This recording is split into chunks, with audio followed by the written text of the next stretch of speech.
Então, entendido o que se faz com o imposto sobre a renda, neutralidade e equidade, que é um princípio importante, nós vamos tratar do imposto sobre bens e serviços, o imposto sobre consumo. Hoje, nós temos uma situação onde o sistema, como já falei, tem uma complexidade incrível, e ele é ampliado porque cada um dos tributos, federal, estadual e municipal, disputam a mesma base tributária.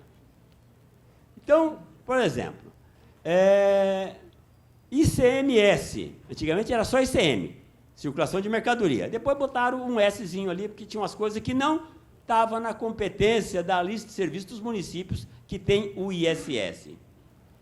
E aí nós temos uma grande confusão, porque tem um monte de coisa que está na lista ou não está na lista. Discutir a lista de serviço é assim um porre, né? E depois discutir o que não está na lista, aí está no ICMS, é outro porre.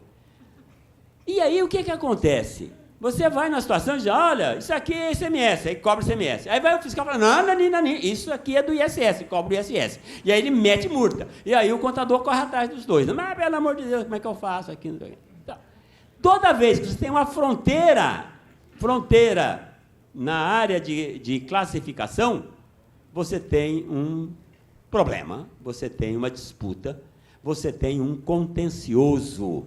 Não é à toa que os autos de infração que tem neste país, nas grandes corporações que estão em litígio, superam em muito o patrimônio líquido delas, dada a quantidade de contencioso que tem. Então, é fundamental que a gente consiga superar essa multiplicidade. Portanto, a proposta nossa é no sentido de evitar a fragmentação, não ter mais a fragmentação desses 5 tributos, eliminar a multiplicidade de benefícios fiscais, eliminar a guerra fiscal. Os estados fazem uma guerra fiscal para atrair empresas, indústrias para o seu território. Com isso, hoje é um ganho, né? Porque a empresa está lá no estado X, o estado Y oferece um benefício, ele muda a localização, às vezes com perda de eficiência logística, muda a localização. E o imposto, com redução, passa a ser arrecadado no segundo estado. O primeiro estado perde a arrecadação, o segundo ganha só um tiquinho. O sistema de ICMS como um todo perde. Não é à toa que os estados brasileiros, todos, porque todos entraram na guerra fiscal. A guerra começou pequenininha, um negocinho de nada lá no Espírito Santo, depois uma coisinha lá em Minas Gerais, aqui em Minas Gerais, depois alguma coisa lá aqui não tem, né? Me conta, me engana que eu gosto, isso, me engana. Põe lá em Goiás, depois não, hoje o Brasil inteiro, São Paulo entrou na guerra fiscal de corpo e alma. Todo mundo entrou na guerra fiscal. Significa o quê? Isso não é um jogo de um perde, outro ganha, não. Esse é um jogo de perde, todo mundo perdeu com isso. A arrecadação do ICMS desabou. E já desabou faz tempo. E depois com a crise, então, Deus me livre. Está lá debaixo do fundo do poço. Bom, tributação na origem, tem que acabar com isso. Eliminar a cumulatividade dos tributos e o excesso de regimes extras fiscais. Então, a proposta é muito simples. Se a gente fizer isso, nós teremos uma organização mais eficiente, ou seja, com esse modelo que está aí, a organização é deficiente. O custo de compliance, essa palavrinha é bonita, compliance. Então, para quem não foi apresentado ainda a compliance, isso significa o seguinte, é o quanto custa você tomar conta das coisas direito. Então, quanto custa para você fazer as guias de recolhimento, para fazer todas as obrigações fiscais do lado da empresa. Gastamos, assim, rios de dinheiro e horas e mais horas para fazer isso do lado da empresa. E do lado do fisco não é diferente. A quantidade de sistema que nós temos para tentar correr atrás do prejuízo é enorme. Portanto, se você simplificar isso, você também pode simplificar a máquina fiscalizadora e a máquina arrecadadora. Diminui a litigiosidade e diminui ou elimina as tensões federativas. Bom, aqui está, então, a proposta. A proposta é simples, cabe numa folha. Aí, ó, diz o seguinte, nós vamos fazer o quê? Vamos criar um imposto tipo IVA. O que é o imposto tipo IVA? Imposto tipo IVA é aquele imposto que incide sobre o consumo. Incide sobre o consumo. A produção, a circulação, não paga imposto. Quem paga é o consumidor, no ato do consumo. Só que tem um truque. Qual é o truque? Se eu deixar para cobrar só lá no final, esse consumidor vai virar um bicho, ele não vai achar esse cara. Então, o IVA cobra o imposto um pouquinho por vez em cada elo da cadeia produtiva. Então, o primeiro elo faz a produção, recolhe o imposto, passa para o elo seguinte. No elo seguinte, ele vai vender por 120, ele põe o imposto ali, mas aproveita o crédito que veio da fase anterior. E assim, sucessivamente. No final de 10, 15 elos da cadeia, o consumidor vai lá e compra. E a hora que ele compra, leva para casa para consumir, aí ele, obviamente, no preço, ele vai pagar tudo. E vai ser exatamente igual o somatório daquele que foi recolhido ao longo da cadeia. Então, o IVA tem essa característica. Ele é cobrado ao longo da cadeia de produção e circulação dos bens, serviços, direitos, etc., mas é um imposto que incide só sobre o consumidor, só sobre o consumo. E a proposta nossa, então, é de juntar PIS, COFINS, IPI, ICMS e ISS num imposto sobre bens e serviços, um imposto só. E aqui, a nossa proposta, depois de 2 anos e meio de discussão, posso falar para vocês sem sombra de dúvida. Essa proposta é óbvia, ela é o que está no livro-texto. Os melhores IVAs, os IVAs mais recentes, fazem exatamente desse jeito. Não tem novidade nenhuma. IVA é isso, é um imposto sobre o valor adicionado, cobrado ao longo da cadeia e cobrado sobre o consumo. Quem paga é o consumidor final. Mas se a coisa é tão simples assim, por que já não foi feito o negócio? Por que não foi feito? Bom, não foi feito porque não tínhamos desenhado, e foi sempre aí que deu problema, a transição. Como é que você sai de um sistema caótico, complicado desse, e vai para um sisteminha simples desse? Como é que faz isso? Como é que faz isso? Isso aqui é igual aquela história daquele sujeito malabarista que trabalha no circo, aí pega o camarada, põe ele dentro de uma mala e bota ele lá dentro, encolhe o pé, corta o nariz, faz a capa, cotovelo e fecha a mala. Aí você deixa ele lá um tempo, aí você abre a mala, ele costumou tanto ficar daquele jeito todo torto, que tem até medo de tirar o dedinho para fora da mala. O sistema tributário é assim, está todo mundo exprimido, torto, desengonçado, mas tem medo de fazer a reforma. E também é preciso pensar como é que transita.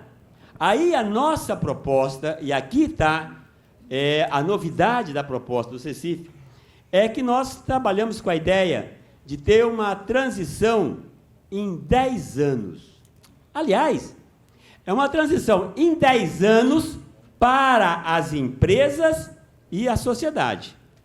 Agora, a transição para a distribuição da receita entre a federação, a proposta é de 50 anos. Por que isso?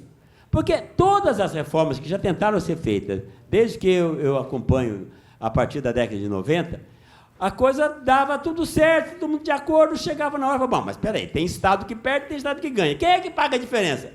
Aí tenta pendurar no colo da União. Aí não dá certo, porque a União diz que não tem dinheiro, e os estados dizem que perde, até quem ganha diz que perde, então não tem acordo um negócio desse, não tem acordo. Então, a proposta nossa é a transição. Vou explicar um pouquinho a transição. Eu tenho quanto tempo eu tenho ainda? Tem? 15 minutos? Que maravilha, hein? Uma água. Opa, agora eu falo mais 2 horas. Com água? Com água o senhor tem 15 minutos. 15 minutos. Tá bom. Obrigado, Sandrinha. Então, a novidade está na transição. E a novidade maior ainda é que nós separamos a transição entre as empresas e a sociedade da transição federativa. Porque a transição para as empresas não pode ser tão longa como 50 anos. Ela tem que ser uma transição que tenha eu vou mostrar logo a transição, já que falta pouco, eu vou botar aqui logo. A transição, nós estamos propondo que seja feita em 10 anos. Por que isso? E como é que funciona? Primeiro, essa linha aqui, ó, é do imposto do ICMS. Essa daqui é do ISS. Essa aqui é do IPI. E essa vermelha é o IBS. É um IVA, mas o nome atual é Imposto sobre Bens e Serviços. Como é que vai funcionar essa transição? É assim. Num primeiro momento, a gente cria o IBS durante 2 anos, com uma redução apenas do PiscoFins. Para que isso?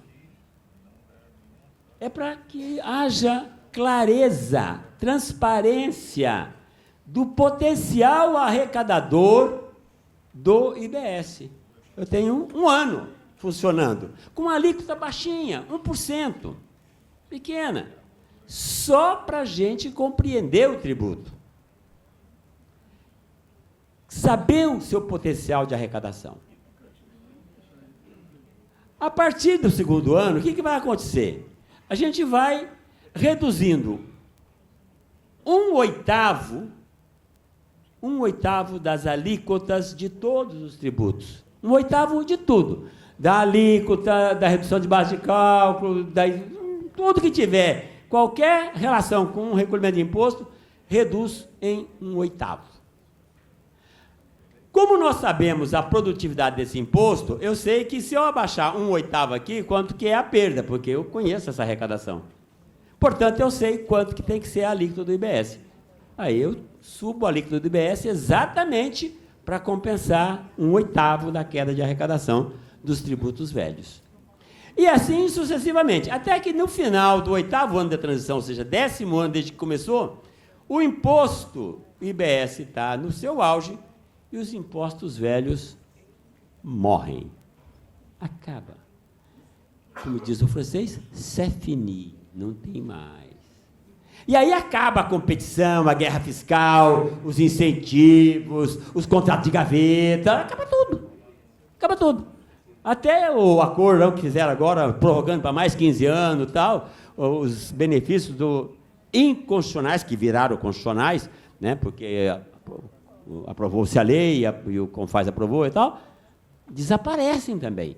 Porque, aliás, se não fizer isso, o ICMS vai desaparecer, porque com esse convênio todo mundo vai copiar o incentivo que o outro estado deu. Eu tenho medo de não receber meu salário no fim do mês, né? Se continuar desse jeito, a guerra fiscal. Bom, então a ideia é 10 anos de transição, de tal forma que as empresas que fizeram seus investimentos baseado no incentivo fiscal, elas não têm culpa de terem tomado a decisão com base numa forma de atuação que o Estado fazia. Então, ele tomou a decisão. Não dá para quebrar de brusco, porque ele vai perder o capital, vai quebrar a empresa, vai perder emprego. É uma situação social pesada. 10 anos é tempo suficiente para ele ir amortizando o seu capital, sabendo o que vai acontecer e vai tomando as suas providências. Como diz lá no interior, vai dando seus pulos, né? Porque daqui 8 anos acaba. Por outro lado, quem for fazer investimento novo, quando eu estiver aqui no segundo, terceiro ano, vai falar, bem, esse negócio é para valer mesmo. Eu já vou botar o meu investimento aonde a logística me diz que é o mais adequado. Tá certo? Então, essa transição, 10 anos não é um limite fixo, pode ser mais um pouco, menos um pouco, depende da discussão com a sociedade, mas ela tem que ser longa o suficiente para amortizar o capital já empregado e curto o suficiente para induzir os novos investimentos para o lugar certo. Né? Bom, então, essa é o nosso modelo de transição. Como aqui a plateia é muito focada na questão do setor público, quero chamar a atenção de que a nossa proposta contempla manter o poder de tributar dos governos estaduais e dos governos municipais. O poder de tributar. Ou seja, aquela alíquota, essa alíquota do IBS que vai ser construída a partir desse modelo de redução das alíquotas do imposto velho e da criação do novo, nós chamamos de alíquota de referência. É a alíquota que repõe a arrecadação dos estados, dos municípios e da União. Repõe. Mas a autonomia federativa continua garantida. Estado ou município que quiser mexer na alíquota, ele pode mexer para cima ou para baixo, de acordo com a lei que ele fizer. Agora, lembrar sempre que a nossa proposta é que haja apenas uma alíquota no Estado, para acabar com essa confusão.